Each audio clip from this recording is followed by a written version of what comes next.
welcome back to Lexinclusive channel. In today's video we're going to be talking about something I believe is incredibly important, especially as summer is ending and we're going back to school. What happens when a child is finding literacy difficult but we haven't yet understood why? I'm going to share 5 things that parents and educators should notice. Before I begin, I want to make something really clear about this video. These signs do not diagnose dyslexia or any other specific learning difficulties.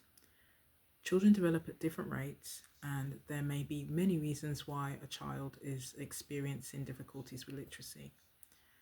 So that's reading and or writing. The purpose of today's video is simply to encourage us to notice patterns in these difficulties. Think about whether a child might benefit from additional support. So let's get started.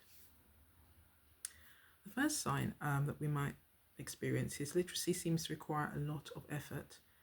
So you might notice that reading or writing appears to require a significant amount of effort from the child. So this could look like reading taking them much longer than you would expect. It could be perhaps that they become very tired after reading. Perhaps writing is relatively very short piece of work, takes a considerable amount of time and concentration. You might also notice that a child who is confident in conversation suddenly seems much less confident when they have to read or write independently. And so it's important to look beyond some of the simply asking, can they do it? What we should look at is we should consider how much effort is it taking to do it. Because sometimes the difficulty isn't immediately obvious from the finished piece of work that you receive.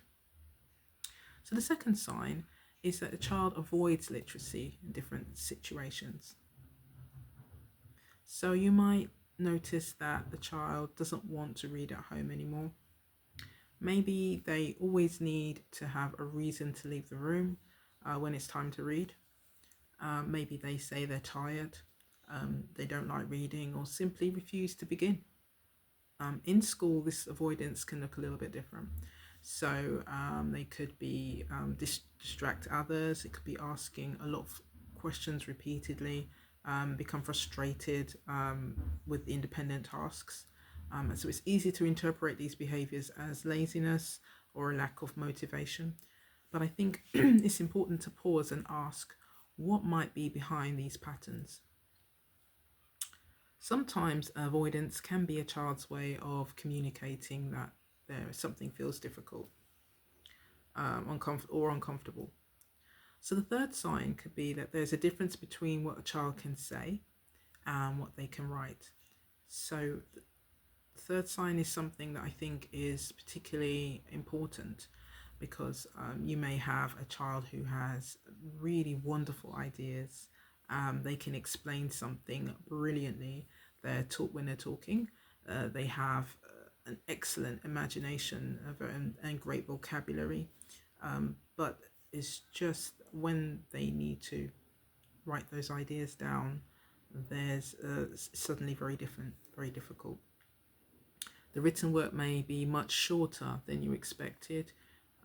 Spelling may have some it may be difficult for them to express themselves because of the spelling.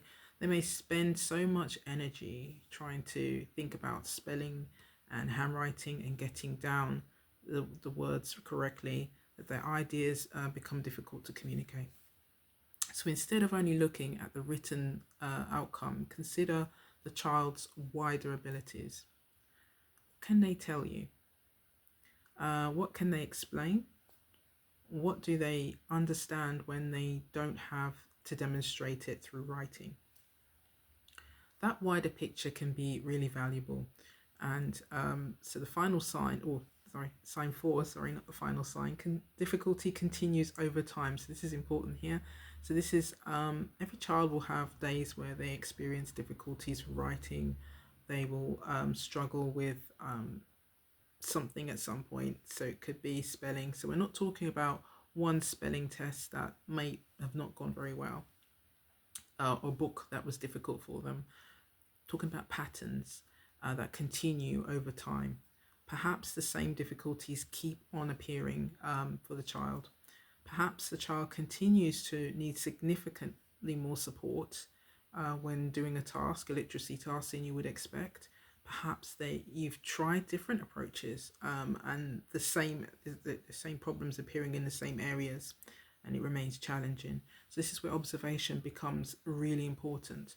You might keep a simple record of what you're noticing. You need to see what is difficult. When does it happen? What helps to alleviate that? When does a child feel a bit more successful? And importantly, what are their strengths? So early identification isn't about rushing to put a label on any child. It's about building a clearer picture of some of the patterns that are going on. Right, so the final sign here is about confidence. So the confidence begins to change. So this is quite important to me. So you'll see sometimes you might notice a change when a child's emotional response to literacy becomes very, very different. And they have a lot of difficulties expressing that. You might hear, I'm not very smart, I can't read, I'm no good at writing, I hate school. And these are all about the confidence. Perhaps a child stops wanting to participate altogether. They may become upset when they make mistakes. They may compare themselves to their classmates or their siblings. They may also stop trying altogether because they've already decided that they're not going to be successful. This is why I believe literacy support needs to be about more than just the skills alone. We need to think about confidence, a child's confidence, their identity as a learner. So what we can do is we can, if you're noticing some of these difficulties, these patterns, is the first step isn't necessarily to panic or try to work out whether a child has dyslexia. Instead, become curious. Start noticing the small patterns going on. Talk to your child as well. Listen to how they describe their experience and think about their strengths as well as their difficulties. And if you're concerned, start a conversation with the school, with the teacher, or the appropriate professional within the school. You don't need to arrive at the conversation with a diagnosis. You just can simply say, I've noticed these things are happening. Have you noticed the same?